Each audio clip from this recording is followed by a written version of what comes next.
going on, everybody? Today we're going to show you how to make a mirror button, which is a button like what I have in my hand but with a mirror on the back. So it's like a pocket mirror. Now it's a little different than a pinback button in the fact that you got more parts, so it's going to take a little bit more time to make. So first what we're going to do is we're going to take that shell, the front face piece, and that's going to go in the shell die, the first stage. And then what you're going to want to take is your paper piece that you printed on, your graphic, that's going to go on top, overlay that shell.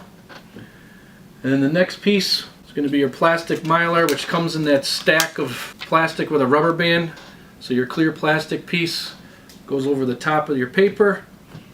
And then we're going to rotate the die plate, and then we're going to move the handle so that the button gets sucked up into the top of the machine. So you see the button is in the top.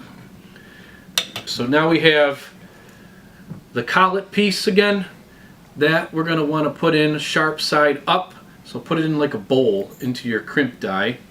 It's the side that you would have the, the pinned back would go in. So we're putting this hollow collet instead. And then the next piece you want is the mirror. So you're going to take the shiny mirror and we're going to put it shiny side down, and you're going to put that right on top of your collet. And then the next piece we need is the shim.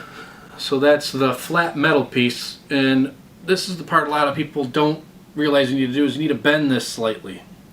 So you need to flex that and bend it so you can see an arc. And I like to put it so the arc side is facing down on it. But you could do it the other way too, it doesn't really matter, but I like to do it this way.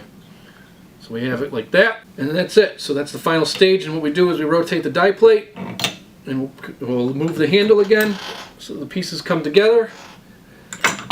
And then that's it. We rotate the die plate to eject the button, and there it is, a mirror back button. So you can see it's pretty easy to make, almost like making a regular pin back button, but just a few extra steps. So hope you enjoyed. Take care, guys.